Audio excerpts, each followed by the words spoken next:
The Tao of Self-Confidence, Episode 517. Welcome to the Tao of Self-Confidence, where I share stories of amazing women who have discovered their inner journey to self-confidence.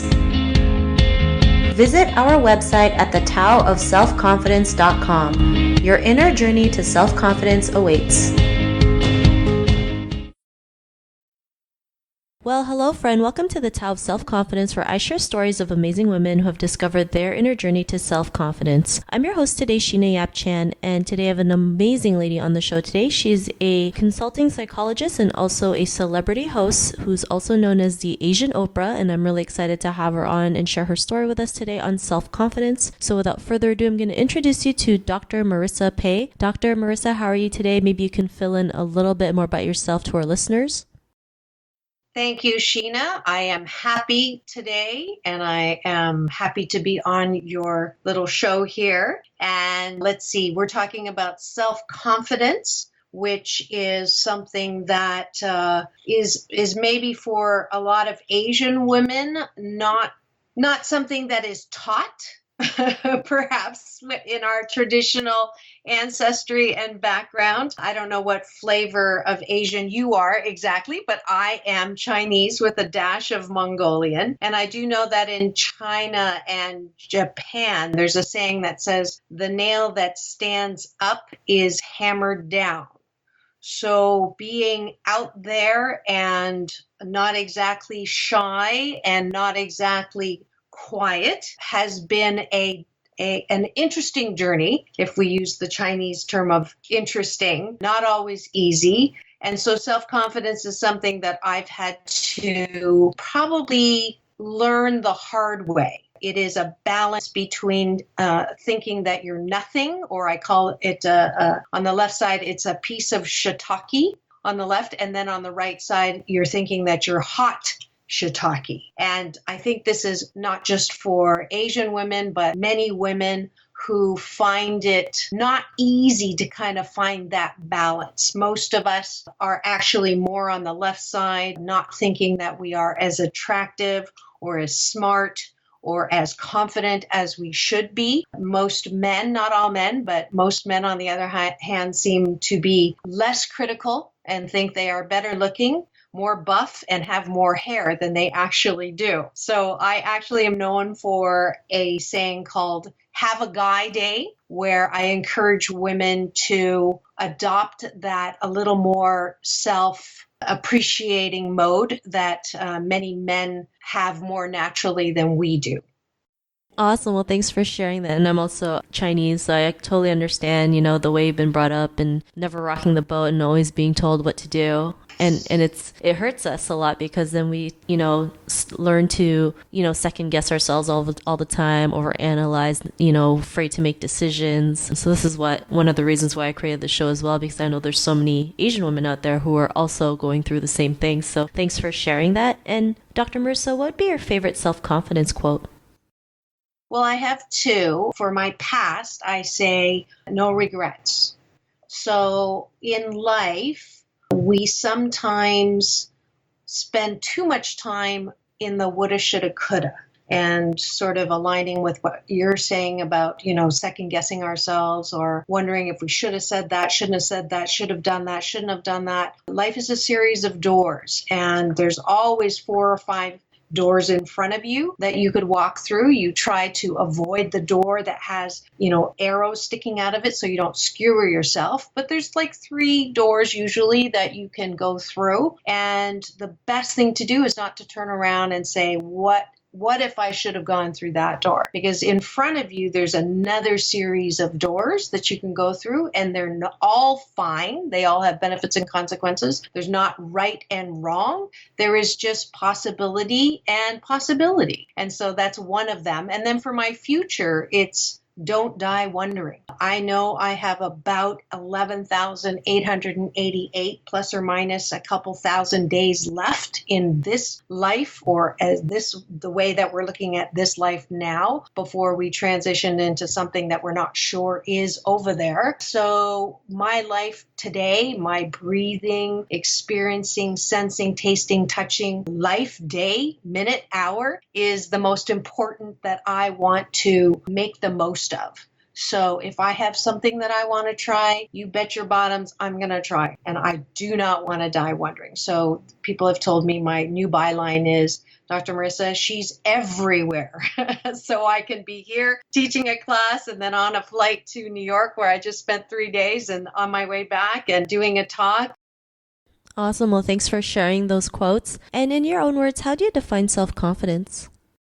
Self-confidence is having the ability to be courageous in stepping into whatever that next thing is and not hesitating. And then if you step in it, not beating yourself for doing it, but knowing that everything happens for your divine and best good, and that everything that happens is either it's always an expanding moment. And when it feels good, it's a wonderful, joyful thing that you can celebrate. And when it doesn't feel good, it's just a chiseling moment, making us even better than we were. And self-confidence is the ability to go to bed at the end of the night and say, have I done the best that I can with the time that I had and the resources I have right now? I didn't know any better if I stepped into it, so I'm not going to beat myself up.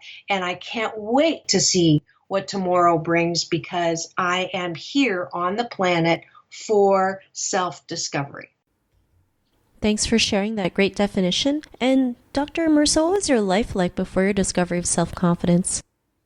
Oh, it was not pretty. My mind was like a dangerous neighborhood. You did not want to go in there alone. I was always second guessing, always worried about what people thought, how they were reacting about me, what they were thinking about me. I was constantly in what I call MSU University, making shiitake up university. I don't know how G-rated this is, but just in case it is, I'm using shiitake for what you know that I actually mean to say. In one of my past guests, Don Miguel Ruiz, in his fabulous book, The Four Agreements, I spent all of my time making assumptions, third agreement, and taking things personally, second assumption or second agreement. And I was miserable. No matter what I did, no matter how many awards I got, no matter how many accomplishments, I was never good enough, because I thought, oh, you really don't know me. And when you find out who I really am, you're gonna regret giving me this accolade or respect. So it was a miserable time. I think my aha moment was when I realized that this way of living was miserable. I had a very difficult divorce where I had to pay $500,000 in settlement and lost $1 million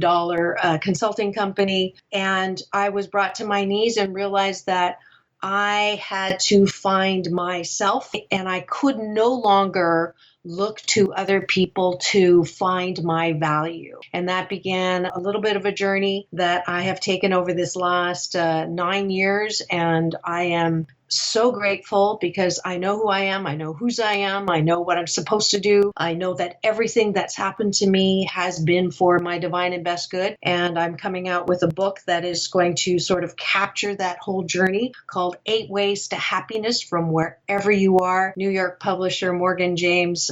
So I'm really looking forward, because it's a book that's going to help every single reader who has had that thought about not feeling good enough or not feeling worthy. You will never hate yourself the same way again. And it's got exercises in it. It's self-help on steroids. Very excited. I know that my journey has been to bring this book to help the 1 in 4 Americans who are currently on anti-anxiety or antidepressant medication, who are still anxious and depressed and now have side effects on top of that. So everything is unfolding incredibly magically, and I'm so grateful. And you asking me to do this, of course, was perfect timing. Even though I had to reschedule once, I apologize for that. But I'm so happy, because it's so important, especially for Asian women, to really step into their power, to step into their esteem, to step into their natural confidence of who they are, so that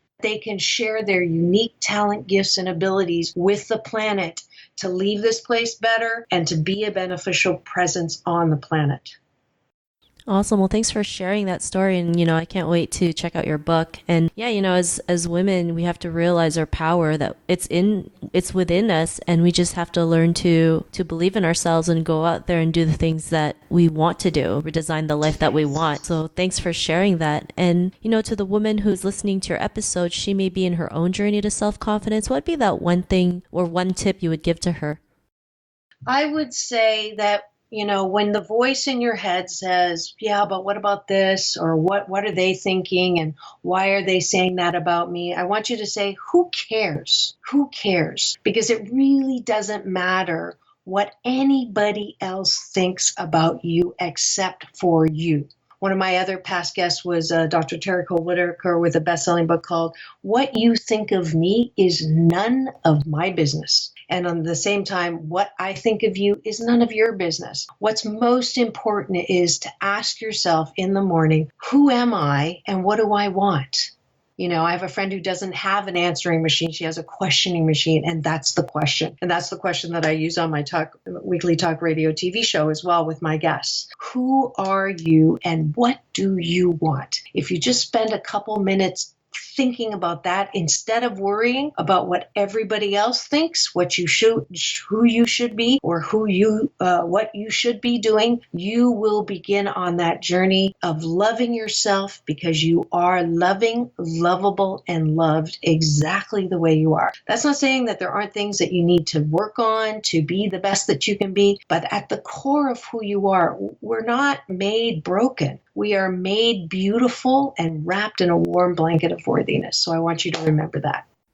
Thanks for sharing that great tip. And Dr. Marissa, if our listeners wanted to get to know a little bit more about you and what you do, or check out your book, is there any links or social media profiles we can connect with? Absolutely. I would love for you to give me the finger, the thumbs up at Facebook, Dr. Marissa. On Instagram, I'm Doc Balance. I have a weekly talk radio TV show called Take My Advice. I'm not using it. Get Balanced with Dr. Marissa. You can Google Dr. Marissa, go to drmarissa.tv. You can listen to the show. It's been syndicated on iHeartRadio, CNBC. I'm on Universal Broadcasting Network. I broadcast out of the Sunset Gower Studios. I have a fabulous YouTube channel with all my past shows with Dr. John Gray, Don Miguel Ruiz, Marianne Williamson to Marianne from Gilligan's Island. And then my red carpet playlist includes interviews with Halle Berry, John Travolta. I just came back and had an interview with the chairman of Barnes & Noble, Len Riggio,